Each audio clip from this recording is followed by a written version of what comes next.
Hello. Hello hello. हाँ, सत्साई बहन जी। हाँ जी। हाँ जी। अ, हाँ जी, मेरे को एक शंका है तो उसका थोड़ा मैं समाधान सोच रही थी आपसे पूछने के लिए। जी। तो जैसे आप ये बता रहे हैं, मैंने अभी आपकी एक वीडियो देखी थी, जैसे आप एक एक मतलब बहन जी को बता रहे हैं कि अब तो हमारे जो गुरुजी हैं संत रामपाल जी महाराज जी, वो तो जी। मतलब है नहीं है जो हमको नाम दीक्षा दें। जी। पर जैसे किसी ने ले ली है, जैसे हम्म। नाम दीक्षा वही दूसरे भक्तों के वजह से नामदान केंद्र जा करके, जी। तो क्या वो हमारी सफल नहीं होगी? बहन जी, उसमें दो बातें हैं। जी। नाम परमात्मा का है, नाम हमने कभी भी फर्जी नहीं बताया, नाम हमने परमात्मा का ही बताया। लेकिन इन लोगों को इस तरीके से डीवीडी से, ऑनलाइन विधि से देने का आदेश नहीं है, तो ये लोग नाम देने के अधिकारी नहीं है। ठीक है, लेकिन आपने नाम ले लिया, आपकी गलती नहीं है, क्योंकि आपने तो ज्ञान समझ के या जैसे भी अपने भाव अनुसार, अपने श्रद्धा अनुसार, आपको गुरु जी के सत्संग वाणी अच्छी लगी, आपने नाम ले लिया। उस समय गलती आपकी नहीं थी बहन। अब इसका एक ही रास्ता है। अगर आपके समझ में आ गई हो पूरी ये राम कहानी, तो नाम हुँ, परमात्मा का है। मर्यादा में रहकर, जैसा हमें गुरुदेव ने नाम देते समय जो बताया है, हमें कैसे जाप करना है, क्या मर्यादा है, उस हिसाब से अपना काम धंधा करो, अपनी भक्ति करो। जब तक गुरु जी जेल से नहीं आ जाते हैं, तब तक ना इनके किसी नामदान केंद्र पे जाना है, ना इनको कोई ज्योति पाठ दान का पैसा देना है, ना फालतू में घुटने तोड़ने के लिए और 10 गालियां खुद खाने के लिए, 20 गालियां गुरु जी को दिलवाने के लिए हिसार जाना है, ना इनके धरने प्रदर्शन रैलियों में जाना है। मतलब इनसे बिल्कुल डिस्कनेक्ट हो जाओ। ये काल के एजेंट है भगत जी। आप थोड़ी बहुत भक्ति करते हो, बीच में आपको ये पीले पर्चे निकाल निकाल के फर्जी आदेश दे दे के आपकी भक्ति को नष्ट करवाते रहते हैं। गुरु जी के ज्ञान को आधार बनाओ, और गुरु जी के जेल से आने तक अगर सतनाम मिल गया है डीवीडी से ऑनलाइन तो ठीक है, लेकिन नहीं मिला तो आगे लेने की इच्छा बिल्कुल भी नहीं होनी चाहिए। सच्चा नाम केवल सतगुरु देता है, परमात्मा ये झूठे पाखंडी लोगों से लेके लिया हुआ नाम बहन जी काम नहीं करेगा सच्चाई मालूम होने के बाद। तो भाई साहब जी, जैसे हम तो मैं तो मतलब मैंने तो ले रखा है, तो मेरे को सतना मिल गया है, लेकिन अब जैसे जो चाहते हैं लेना तो फिर वो क्या ना करेंगे? ना ना ना ना बहन जी, लेना तो पूरी दुनिया चाहती है, तो क्या पूरी दुनिया को ये मैनेजमेंट देगा? क्या गुरु जी जेल में बैठे रहेंगे फिर? तो पूरी फिर दुनिया नाम लेगी ना, घर घर में होगा बोध विचारा सकल सृष्टि परवानी, कोई लिखा हुआ ना, परमेश्वर का वचन है ना। जी। तो कौन देगा? क्या परमात्मा जेल में बैठने के लिए आता बहन? ये तो जिनको परमेश्वर ने नाम दे दिया इन 27 सालों में, उन मूर्खों की बुद्धि खोलना चाह रहे थे परमात्मा, जो उनके भाई के पीछे लगे हुए थे, जो मैनेजमेंट को ही भगवान समझ रहे थे, जो ज्ञान को आधार ना बना के देखा देखी में चल रहे थे। उन उन मंद बुद्धि भक्तों की परमेश्वर बुद्धि खोलना चाहते थे कि ज्ञान को आधार बनाओ, भक्ति ऐसे नहीं चलती। तुम ज्ञान तो मेरा सुन रहे हो और बीच में मेरा भाई तुम्हें आके कोई नया आदेश बता देता है, तुम जाटों को आरक्षण दे देते हो, तुम राजनीति कर देते हो, तुम कभी कांग्रेस को वोट दे देते हो, तुम कभी बीजेपी को वोट देते हो। बताओ, परमात्मा ने कभी सन 1994 से 2014 तक कभी आदेश दिए? तो आज वो जेल जाने के बाद ये घटिया आदेश देंगे? और ये नामदान केंद्र क्या परमेश्वर ने कभी खोले? 27 साल से 2014 तक वो जेल गए, क्या एक भी नामदान केंद्र कहीं उन्होंने देश विदेश में कहीं ओपन किया? क्या वो नहीं खोल सकते थे? जेल जाने के बाद ये मतलब दुकानें खोलने के लिए गए थे परमात्मा। ये सारा धर्म को धंधा इन लोगों के द्वारा बनाया गया, क्योंकि ये परमात्मा को समझ नहीं पाए। तो बहन जी, ज्ञान को आधार बनाओ। अरे नाम परमात्मा का मिल रहा, आपको भक्ति आपको परमात्मा की मिल गई है। आपको भक्ति मार्ग पे चलना आपको परमात्मा ने सिखा दिया, सत्संग आप गुरुदेव के सुनते। अब तो इन पाखंडियों की हमें क्या जरूरत है बहन? हम क्यों इनके मनमाने आदेशों पे हम चल के हम अपनी भक्ति नष्ट करें, हम अपने परमात्मा को मतलब दुखी करें? हम तो, हमारा केवल यही तो कहना है, हमारी इनसे कोई दुश्मनी नहीं है बहन, हमारा कोई प्रॉपर्टी का कोई झगड़ा नहीं है। लेकिन जो सच है, जो सच बताने के लिए हमारा परमात्मा यहाँ पे दुख उठा रहा है, लोगों की गालियां खा रहा है, वो देशद्रोही बन के बैठा हुआ है, और हमें उसी सच्चाई के लिए अगर कोई गुरुद्रोही बना दे, कोई मारे पीटे, तो इसमें कोई कोई बड़ी बात नहीं है। लेकिन सच्चाई कहेंगे, क्योंकि हमारे को बाप ने यही सिखाया है। लेकिन मेरे को तो संतुष्टि नहीं मेरे को सॉरी, मेरे को संतुष्टि नहीं मिल रही थी कि मेरे को जब तक नाम दीक्षा नहीं ले रही थी, मैं तो बहुत तड़प रही थी कि मैं नाम दीक्षा लूं लूं करके, तो मैंने फिर ऑनलाइन ली, जैसे कोरोना चल रहा था। जी। तो मैंने ले ली, मतलब मेरे को तो लेना था, मेरे को मतलब आत्मसंतुष्टि नहीं मिल रही थी। तो फिर जैसे बहुत से लोग और भी हैं मेरे जानने वाले, वो बोलते हैं कि भाई हमको लेना है, तो फिर वहां कर उनको नहीं देंगे। दिलवाऊं फिर मैं? भाई जो बहन जी देखो, आपने ले खूब लिया, उसमें आपकी मतलब गलती मैं नहीं बता रहा, क्योंकि आप देखो भावुक होता है भगत बेचारा, उसको नहीं पता। अब ऑनलाइन है, ठीक है भाई, वो गुरु अगर ऑनलाइन देता है, गुरु अगर मोबाइल से दे, कैसे भी दे, वो सत्य है, वो अधिकार है उसको, वो कैसे भी दे। लेकिन चेला थोड़ी देगा बिना आदेश के। हमें वो आदेश तो दिखा दो। ये जगह जगह ये नामदान केंद्र खोल दिया, हर गांव में गली में, वहां पे ऐसे ऐसे लोगों को बैठा दिया जिनके खुद के नाम खंडित पड़े हैं, जिनको खुद को नहीं पता कि भक्ति क्या है, भगवान क्या है। उन लोगों की, उन चापलूसों की वहां पे सेवा लगा रखी है, वो भक्तों का नाम शुद्ध करवाते हैं। हमें कोई आदेश तो बता दो गुरु जी का। 27 साल से गुरु जी का कोई ऐसा हमें कोई वीडियो दिखा दो, कोई कोई ऐसा कोई सत्संग बता दो। ऐसी किसी पुस्तक में लिखा हुआ बता दो जो गुरुजी ने कहा हो कि भाई जेल जाने के बाद में ये डीवीडी से नाम दीक्षा दी जाएगी, मेरा भाई देगा। गुरुजी तो 2006 से 2008 तक भी जेल में थे। उस समय तो गुरुजी ने कहीं नहीं कोई नामदान केंद्र खोले, शुद्धिकरण के लिए भी कहीं कोई एक भी नामदान केंद्र नहीं खोला गुरुजी ने। तो वही भक्ति, वही परमात्मा, वही सब कुछ। तो आज क्यों भाई? और फिर बिना आदेश के भक्ति मार्ग में ये चीजें नहीं चलती हैं। हमें आदेश दिखा दो, दैट्स ऑल, फिनिश। अब बहन समझना तो पड़ेगा। देखो, ये ज्ञान परमेश्वर ने दुनिया से हटके दिया है और इन लोगों का आचरण देखो भाई। अब बताओ, गुरुजी का भाई है, उसने ये नामदान केंद्र खोल रखे, वो मैनेजमेंट का सारा मतलब देख रेख कर रहा है। और वो कौन है? भगोड़ा, पुलिस से छुपता हुआ फिर रहा 6 साल से। तो कहां उसको भगवान और भक्ति पे विश्वास है? जो व्यक्ति अगर वो निर्दोष है तो निर्दोष व्यक्ति, तो पहली बात तो उसको भगने की जरूरत नहीं। दूसरी बात, अगर जबरदस्ती उन पे कोई दोष लगा दिया और यदि संत रामपाल जी का भगत है तो भी उसको भगने की जरूरत नहीं, उसको अपने भगवान और भक्ति पे विश्वास होना चाहिए। तो बहन, वो आदमी बरवाला कांड से फरार हुआ और आज तक वो पुलिस के आगे भगोड़ा बन के घूम रहा है। तो सोचो, ना तो उसको भक्ति पे विश्वास, ना उसको भगवान पे विश्वास। और उसी आदमी के खोले गए नामदान केंद्रों पे हम सोच रहे कि हमारे को भगवान मिल जाएगा। बहन जी, कैसे मिलेगा? इतना तो हमें विचार करना चाहिए। परमात्मा ने 21वीं सदी में हमारे को जन्म दिया, ऊपर से हमारे को शिक्षित कर दिया, ऊपर से ये तत्व ज्ञान दे दिया, फिर भी हम यदि मूर्खों वाली काम करेंगे तो बहन, इसीलिए तो परमात्मा दुखी होता है। फिर गुरुजी जेल में जाएंगे, गुरुजी ऐसा कोई मतलब घटिया काम करेंगे, हम कभी सपने में भी हम कभी सोच सकते हैं कि गुरुजी अपनी गलती से कभी जेल में जाएंगे? तो किन लोगों की गलती से गुरुजी जेल में? भाई, बरवाला कांड में भक्तों को कमांडो किसने बताया? भक्तों के हाथों में हथियार किसने पकड़ाए? गुरुजी का नाम लेके पुलिस वालों से किसने झगड़ा करवाया? क्या परमात्मा कभी कानून तोड़ेगा? परमात्मा अगर यहां का कानून तोड़ेगा तो परमात्मा का कानून फिर कौन मानेगा? तो किन लोगों की घटिया हरकतों के कारण ये सारा कांड हुआ? उन्हीं लोगों की हरकतों के कारण, जो उनका परिवार है, जो उनका रिश्तेदार है, जो ये कोऑर्डिनेटर है, और उन्हीं लोगों के आज संगत मिलकर चमचा बनी हुई है। एक पीला पर्चा निकाल देते हैं, पीले पर्चे में गुरुजी का जो मेरे शकल दिखाई दे रहा है, गुरुजी बोल रहे हैं पीले पर्चे में, आदेश दे रहे हैं। कोई भी मोबाइल से टाइप कर दो, आप टाइप कर दो बहन जी, आपके मोबाइल में बहुत सारी एप्लीकेशन है, कंप्यूटर में है, आप टाइप कर दो, सतगुरुदेव जी की जय, आज हिसार जेल से ये आदेश आया, बस वो आदेश हो गया। आदेश बहन जी गुरु जी का सत्संग है, सत्संग से बड़ा कोई आदेश नहीं। आज तो परमेश्वर हमारे सामने है, कल को परमात्मा भी इस काल लोक के विधान अनुसार ये शरीर छोड़ के जाएंगे और भक्ति मार्ग चलेगा 1000 साल तक। तो उस समय यदि ऐसी कोई आपत्ति आ गई, ऐसी यदि संगत में यदि कोई मतलब धोखाधड़ी हो गई, तो कहां से आदेश आएंगे बहन जी? परमात्मा तो सतलोक में बैठा होगा, फिर कौन लाएगा आदेश? जाके सतलोक से कोऑर्डिनेटर लेके आएंगे आदेश। उस समय भी तो ज्ञान को आधार बनाना पड़ेगा, सत्संगों को आधार बनाना पड़ेगा। तो क्यों ना आज बना लो, यही चाहता है वो परमात्मा। बहन जी, हम केवल परमेश्वर के गुलाम है, परमेश्वर के भाई के गुलाम नहीं है, इस मैनेजमेंट के गुलाम नहीं है। मैनेजमेंट यदि गुरु जी के ज्ञान में चलेगा तो हम उसके साथी हैं, अन्यथा हम उसके साथी नहीं है। काल भगवान भी गुरु जी का ही है, ब्रह्मा विष्णु महेश भी गुरु जी के, दुर्गा भी गुरु जी की है, फिर हम उनकी बातें क्यों नहीं मानते? तो बहन हमें थोड़ा समझना पड़ेगा, ज्ञान को आधार बनाना पड़ेगा। हेलो जी बहन। हेलो। हाँ बहन, सुन रही हो? हाँ जी वो आवाज नहीं आ रही थी, अभी कट गई थी। अच्छा जी तो बहन ये बातें हैं सारी। जी, मेरे को समझ में आ गई आप जो बता रहे हैं, लेकिन जैसे मैं तो करती हूँ भक्ति, तो मैं तो बिल्कुल अपने मन से भी करती हूँ, बिल्कुल जी। मतलब अपना जितना मतलब होता है मेरे से मैं अच्छे से करती हूँ। और गलतियां तो खैर होती हैं, ऐसा नहीं है, मतलब भूल से गलती हो जाती है, किसी के पैर छू लेना, कभी कभी गलती हो गई, वो भूल से हो गई, तो उसको तो गलती नहीं मानते हैं। बहन जी ऐसी बात नहीं है, परमेश्वर ने पैर छूने के विषय में भी खुल के बता रखा है। परमेश्वर ने कहा यदि ऐसी कोई नौबत आ जाए, यदि ऐसे कोई आपत्ति आ जाए कि आपको किसी के पैर भी छूने पड़ जाएं, तो उसके पैर छू लो, लेकिन आपके मन में यह भाव नहीं होना चाहिए कि ये मुझे आशीर्वाद दे। नहीं बस बाकी परमात्मा ने बोल रखा सत्संग में, क्योंकि भगत जी अभी भगत है कम, जगत है ज्यादा, हम एकदम से शीश उठा के नहीं चल सकते। बिल्कुल। तो परमेश्वर ने हमें इन चीजों को ज्ञान आधार से समझाया कि तुम्हें कैसे इन परिस्थितियों का सामना करना है।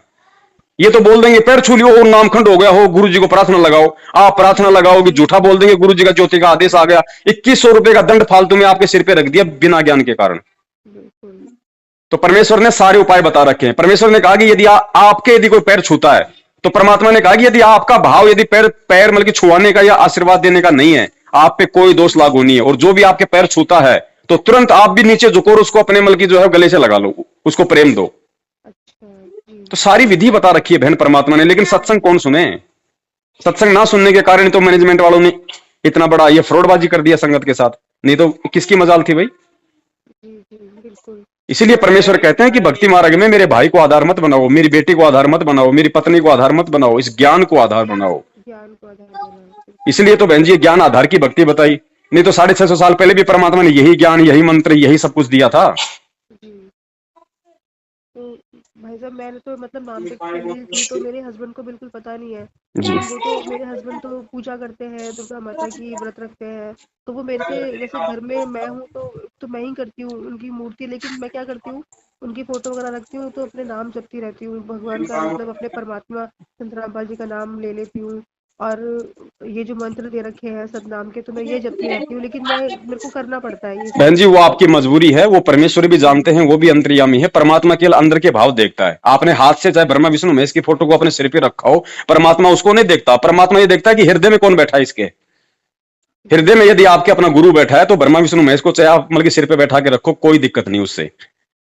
हमें गुरुजी ने क्या कहा, आप किसी मंदिर में जाओ, 100 बार जाओ, मंदिर में सो भाई रात को, लेकिन भक्ति भाव नहीं होना चाहिए, भक्ति भाव नहीं होना चाहिए, चाहे वहीं उनके बैठो आप। सामने उनके ये सामने। परमेश्वर सब जानते हैं भगत जी। इस समय भगत समाज किन परिस्थितियों में है, जगत का कितना प्रभाव है, कैसी कैसी समस्याएं सबके सामने उत्पन्न है। तो परमात्मा ने कहा कि हृदय में भाव अपने परमात्मा का रखो। कुछ चीजें ऐसी हैं उनका हमें सख्ताई से पालन करना पड़ेगा। जैसे शराब है, चाहे कोई कितना दबाव दे, अंडा मांस बीड़ी सुल्फा गांजा चाहे कोई कितना दबाव दे, वो हमें ये नहीं कि भाई अपने मन में तो भगवान है, हम ये लो भी भाई ये पी लेते हैं, वो नहीं चलेगा वहां पे। कुछ चीजें ऐसी हैं जिनमें परमात्मा ने इस ज्ञान आधार से उनका समाधान किया हुआ है, और बाकी चीजों का हमें खुद ही संघर्ष करना पड़ेगा बहन जी, कुछ संघर्ष भी करना पड़ेगा। गुरु जी ने क्या बताया कि 350 साल पहले ठाकुरों के परिवार में मीराबाई का जन्म था, और उस समय जब औरतों को घर से बाहर नहीं निकलने दिया था, और उसने हिम्मत दिखाई, ज्ञान को आधार बनाया, रात को 12-12 बजे सत्संग सुनने जाती थी। तो गुरु जी ने कहा कि जब उस समय वो मीराबाई यदि संघर्ष कर सकती है तो क्या उसके कोई 4 हाथ पैर थे? आज की लड़कियां क्यों नहीं कर सकती जिसको भगवान चाहिए? हमारे अगर शुगर बता दी डॉक्टर ने बताया भैया अगर मीठा खा लिया तो मर जाएगा। बहन जी हम किसी शादी में जाते हैं, रिश्तेदार हमें एक मिठाई खाने के लिए कितना प्रेशर बना, अरे खा लो जी, एक तो खा लो बड़े प्यार से, देखो मामा जी आपको खिला रहे हैं, अपने हाथ से खिला रहे हैं, बार बार थोड़ी खिलाते हैं। वो नहीं खाता, उसको पता है कि डॉक्टर ने सख्त मना कर रखा, खा लिया तो मेरा नुकसान होगा। इसी प्रकार बहन जी ये मर्यादा इस भक्ति मार्ग में शुगर है, लेकिन हमें विश्वास नहीं है, हमें ज्ञान नहीं, इसलिए हम लोग खा रहे हैं। जैसा मैनेजमेंट कह रहा है वैसे हम चल रहे हैं, राजनीति कर रहे हैं, आरक्षणबाजी कर रहे हैं, कुपात्रों को दान दे रहे हैं, ज्योति पाठ का पैसा दे रहे हैं। अरे गुरु तो जेल में बैठा है, 2 टाइम का सरकारी खाना सरकारी कपड़ा मिल रहा है, बाकी पैसे से कौन अय्याशिया कर रहा है? जिनके साइकिल खरीदने की हिम्मत नहीं थी, ये नामदान के अंदर खोल खोल के संगत का ज्योति पाठ का पैसा लेके वो स्कॉर्पियो में घूम रहे हैं। तो कुपात्रों को दान दे रहे हो तो संगत को लाभ कहां से मिलेगा? सद्बुद्धि कहां से आएगी भाई? तो गुरु जी जेल से आए तब तक बहन जो भी नाम आपको मिल गया, कहीं से भी मिल गया, लेकिन नाम परमात्मा का है, इस नाम पे लगी रहो। घर में छोटी मोटी कोई त्रुटि हो जाए, क्योंकि भगत जी परमात्मा को पता है कि ये जीव आत्माएं सारे नियम एकदम से नहीं निभा सकती, इसीलिए परमात्मा ने शुद्धिकरण की व्यवस्था की है। इसीलिए की है क्योंकि नाम खंड होगा तभी तो शुद्धिकरण होगा। इसलिए अब चूंकि हमारे परमेश्वर है नहीं हमारे सामने, तो अगर होते तो हम उनके सामने प्रार्थना करते, अब नहीं है तो सीधा सा तरीका है हम परमेश्वर को अंतर्यामी समझें सबसे पहले तो, क्योंकि हम रोज संध्या आरती करते हैं, अंतर्यामी एक तू आत्म के आधार, जो तुम छोड़ो हाथ तुम्हें कौन उतारे पार। तो परमेश्वर को अंतर्यामी समझो, अपने हृदय की बात जानने वाला समझो, और भाव परमात्मा के प्रति रखो। छोटी मोटी कोई गलती हो जाती है तो अपने घर पे परमेश्वर को हृदय से शुद्ध आत्मा से दृढ़ प्रणाम करो, मालिक से समायाचना करो। बहन जी अगर, क्योंकि परमात्मा आत्मा की सुनता है, बकवाद नहीं सुनता, और आत्मा से प्रार्थना आप चाहे पहाड़ पे बैठ के कर लो, परमात्मा वहां भी सुन लेगा।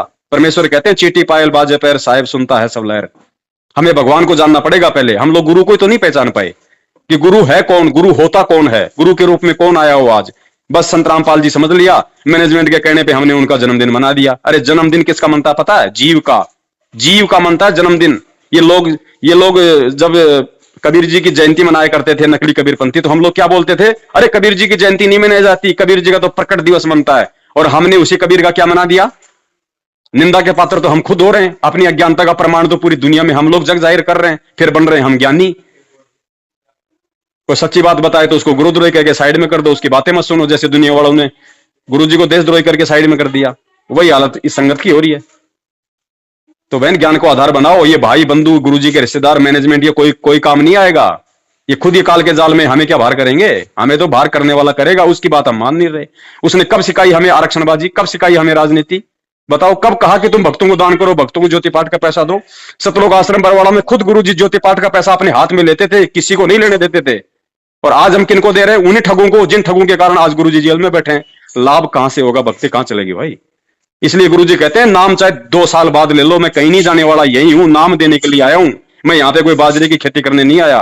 पहले ज्ञान को आधार बनाओ, मैं क्या बोल रहा हूं, क्या समझना चाहता हूं, इन सारों को समझो, पहले ज्ञान पे दृढ़ हो जाओ, उसके बाद नाम लो। अगर नींव मजबूत नहीं होगी तो मकान कहां से बनेगा बहन? तो ये ज्ञान इस भक्ति मार्ग की नींव है, हमें इसको मजबूत बनाना पड़ेगा पहले। ठीक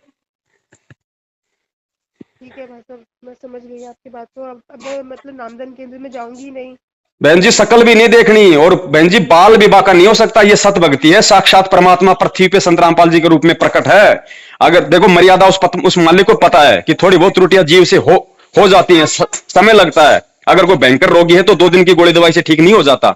परमात्मा को पता बहन, इसलिए जो भी कोई अगर हो जाए गलती, आत्मा से हृदय से अपने घर पे, अरे हमको दीवारों के सामने थोड़ी दंडवत करते हैं, हमने घर पे आरती ज्योति पाठ करते हैं तो दीवारों के सामने थोड़ी करते हैं, हम अपने घर पे भगवान को मान के करते हैं ना। तुम फिर ये भी सोचो ना कि परमात्मा मेरी सुनेगा भाई, कोई एजेंट नहीं है इस आत्मा और परमात्मा के बीच में, भगत और गुरु के बीच में। ये फालतू के एजेंट बन बैठे थे ये लोग, इन एजेंटों को हटाना है हमें।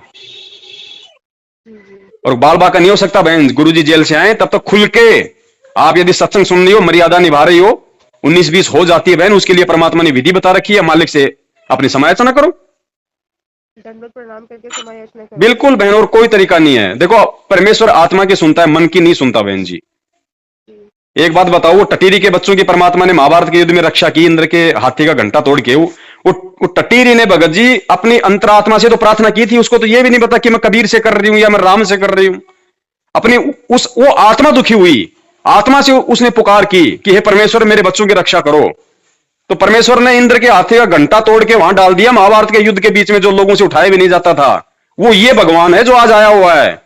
प्रहलाद भगत जो विष्णु की भक्ति करता था, परमात्मा ने उसको अग्नि से बचाया, नरसिंह रूप धारण करके हिरण्यकश्यप का जमल की छाती फाड़ी परमात्मा ने। तो बताओ बहन जी, उसने कौन सा उस प्रहलाद भगत ने कौन सी नरसिंह भगवान के पास में इन एजेंटों के माध्यम से प्रार्थना भिजवाई थी?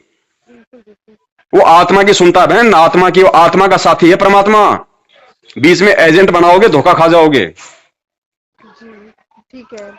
ठीक है बहन। अब देखो थोड़ा दास का भी थोड़ा काम धंधे का है ना, बड़ी मुश्किल हो रही है, क्योंकि इन दिनों फोन भी बहुत ज्यादा आ रहे हैं, फिर बहन जी रोजी रोटी भी बहुत जरूरी है। अब हमारे पास में कोई ये फालतू का पैसा तो है नहीं, कोई हराम की कमाई तो आती नहीं, जो हम भी जो है मतलब अपना बढ़िया सा एक ऑफिस बना लें और भक्तों का शंका समाधान करें। अगर ये हराम का खाने लग गए तो परमात्मा सद्बुद्धि देना बंद कर देगा, फिर काय का शंका समाधान, हम खुद शंकाओं में आ जाएंगे। तो बहन जी काम धंधा भी जरूरी है, समय समय पर मालिक सारे काम करवा रहे हैं। तो भाई साहब जी तो कब तक आएंगे परमात्मा जी? देखो बहन, अगर जीव हो, अगर परमात्मा को जीव होते, कोई अगर मेरा कोई मामा होता, मेरा कोई फूफा होता, जब तुम्हें बता देता कि भाई वो कब तक आएंगे। अब ये परमात्मा है बहन जी, परमात्मा की गति को कोई नहीं जान सकता। मैं कह दूं कि परमात्मा 1 साल बाद आएंगे, हो सकता है परमात्मा फोन काटते आ जाए अभी। तो मालिक के विषय में कुछ नहीं कहा जा सकता। हाँ, परमेश्वर हमारे साथ में ही है, वो शब्द स्वरूपी परमात्मा है जो मंत्र दे दिया, उस मंत्र का हम जाप करेंगे, क्योंकि परमेश्वर कहते हैं शब्द गुरु चित चेला रे। तो जो शब्द हमें परमेश्वर ने दे दिया, वो शब्द हमारा असली गुरु है बहन जी। तो परमेश्वर हमारे साथ में है, और परमात्मा को जेल में बैठने थोड़ी आया बहन। परमात्मा तो पूरी सृष्टि को नाम देगा, वो तो खेल है। कुछ हम अंध भक्तों की आंखें खोलनी थी, कुछ ये जगत वालों के लिए परमेश्वर का कोई खेल है, क्योंकि सब मालिक के बच्चे हैं ना, सबको अपने शरण में लेना है, वो ठीक का समय आ रहा है। तो खेल तो परमात्मा ऐसा ही खेलेगा, वो तो एक तीर से अनेकों शिकार करता है बहन। ठीक है बहन, सच तो मैं आपको फोन कर लूंगी, कोई दिक्कत नहीं बहन। हाँ, कोई बात नहीं बहन, परमेश्वर ने सेवा में लगा रखा है, 6 साल से इसी में लग रहे हैं। और हमारा भी बहन अन्य रोजी रोटी के अलावा कोई धर्म, कोई अब हमारा कोई काम नहीं है सिवाय इस परमेश्वर की सेवा के। ये सेवा चाहे लोगों की शंका समाधान करके हो जाए, चाहे परमेश्वर के नाम का सुमरण करके हो जाए, चाहे सत्संग सुन के हो जाए, सेवा है। हाँ, सत्साई बहन। भाई जो गुरु बचन पे डट गे रे कट गे फंद 84 के। भाई जो गुरु बचन पे डट गे रे कट गे फंद 84 के।